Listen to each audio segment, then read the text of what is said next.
बात बताओ कन्हैया, आना कैसे हुआ? तेरे दर्शन को मैं बहुत तरस रहा था।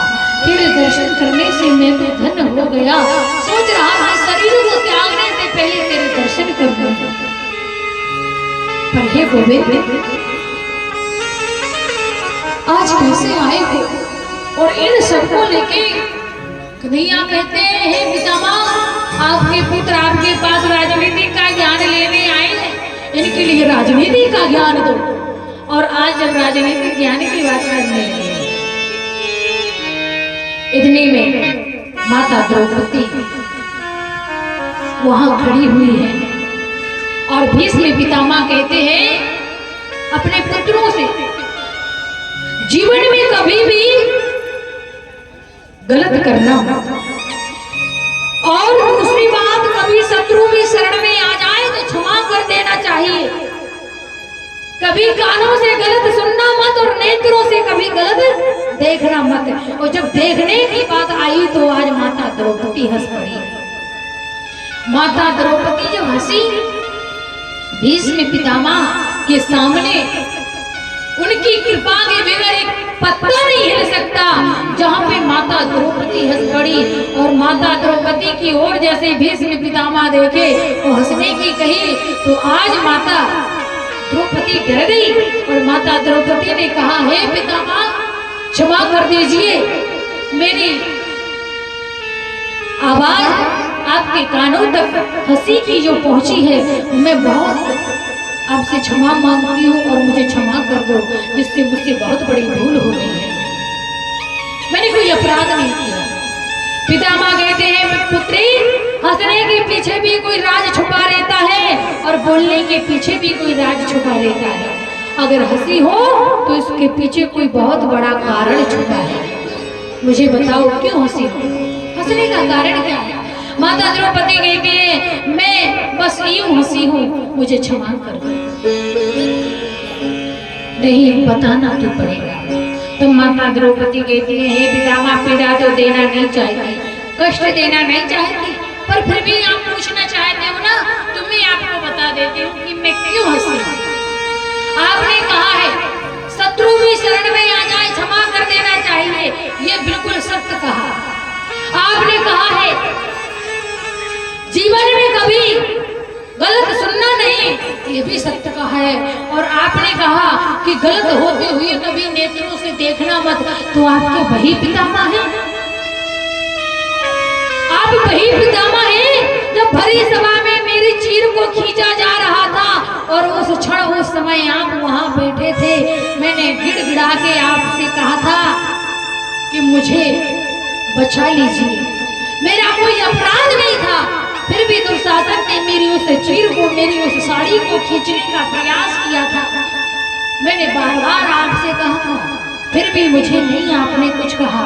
अरे पितामह, आप अगर एक शब्द बोल देते तो वो दुशासन की औकात नहीं थी कि वो मुझे स्पर्श कर लेता, मेरी साड़ी को, मेरे वस्त्र को स्पर्श कर लेता। भीष्म पितामह कहने लगे, आंखों में आंसू की धार गिरने लगी। माँ ने कहा, हे पितामह पीड़ा देना नहीं चाहती थी, मुझे क्षमा कर दो, पर आपने मुझ पे इतना बोला इसलिए मैंने आपसे बोल दिया। आज पितामह कहते हैं, ओ मेरा शरीर शुद्ध हो गया, मेरी बुद्धि बिगड़ गई, वो भी शुद्ध हो गई। मेरी बुद्धि बिगड़ गई थी, आज वो भी शुद्ध हो गई। मैंने दुर्योधन का अन्न खाया था जिससे मेरी बुद्धि और ज्यादा ही बिगड़ गई थी। बेईमानी का अन्न खाओगे तो बुद्धि बिगड़ जाएगी, बेईमानी का धन रखोगे तो भी बुद्धि बिगड़ जाएगी। धन कमाना सरल बात है, पर धन को यूज करना बहुत बड़ी कठिन बात है। धन आने से पहले रास्ता दिखाना प्रारंभ कर देता है। इसलिए धन दोगे धन की सिद्धि होती है। अगर अन्न का दान करो करोगे तो अन्न की शुद्धि होती है। और शुद्धि क्यों? क्योंकि अगर बेईमानी से आ गया हो, हे प्रभु, तो इससे आपको हम दान दे रहे हैं, ये शुद्ध हो जाएगा। भजन करने से मन की शुद्धि होती है, धन की शुद्धि होती है। इसी प्रकार से दान देने से धन की शुद्धि होती है और अन्नदान करने से अन्न की शुद्धि होती है। दुर्योधन के पास बेईमानी का रखा था, बेईमानी का अन्न खाया। भीष्म पितामह कहते हैं मेरी बुद्धि बिगड़ गई, इसलिए मैं क्षमा चाहता हूँ।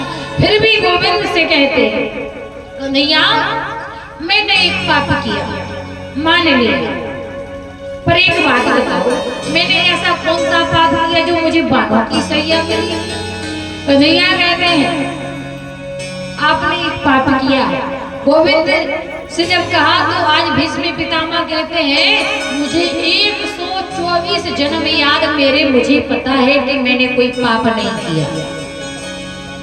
124 जन्म याद है कि मैंने कभी कोई पाप नहीं किया, फिर भी मुझे क्यों भानों की सैया कहते? आज कन्हैया कहते हैं 124 जन्मों के बाद भी आपके जन्म हुए थे। उस समय आप रास्ते के मार्ग से जब निकल रहे थे तो रास्ते में वो सर्प पड़ा हुआ था, उस सर्प को आपने पान की नोक से उठा के जैसे फेंका तो वो जरिया के कांटों में जाके गिर पड़ा। 18 दिन वो तड़पते रहा और वो तुम्हें कोसते रहा, इसलिए ये तुम्हें बाणों की सैया प्राप्त हुई है। और मैंने कौन सा पाप कर दिया जो मेरी ये अवस्था हुई है? और एक पाप और किया जो द्रौपदी के चीर को खींचा गया। आप बैठे रहे, कुछ कहा नहीं, आपने सुनते रहे, देखते रहे, एक ये पाप किया, इसलिए ये बानों की सैया प्राप्त हुई है। अनेक प्रकार से कहने लगे। तब पुनः भीष्म पितामह कहते हैं हे कन्हैया अब मैं अपने प्राणों को गंवाना चाहता हूँ और अब मुझे मेरी आत्मा को शांति दे। तब पुनः भगवान को देखते देखते भीष्म पितामह ने अपने प्राणों को त्यागा।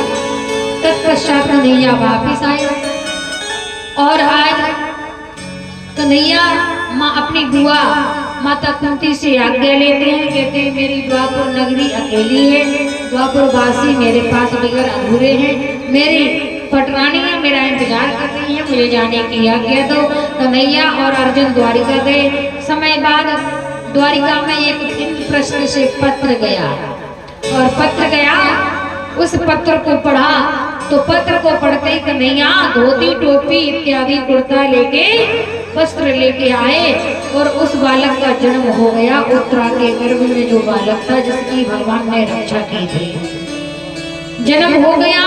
बालक रोने लगा, कन्हैया को समाचार मिला, कन्हैया आए। कन्हैया जैसे आए धोती टोपी इत्यादि लेके आए और अपने भांजे को परीक्षित को लेके वहां जैसे आते हाथों में लिया, जो रो रहा था वो खिलखिला पड़ा। उसी समय महाराज गर्गाचार्य ऋषि ने, यदुवंशियों के जो गुरु हैं उन्होंने और सभी संतों ने मिलकर उनका नामकरण किया, जिनका नाम रखा परीक्षित। परीक्षित का नाम परीक्षित रखा कन्हैया के यहाँ। तब पुनः कन्हैया फिर द्वारका जाते हैं। द्वापर में शेष 30 वर्ष रह गए।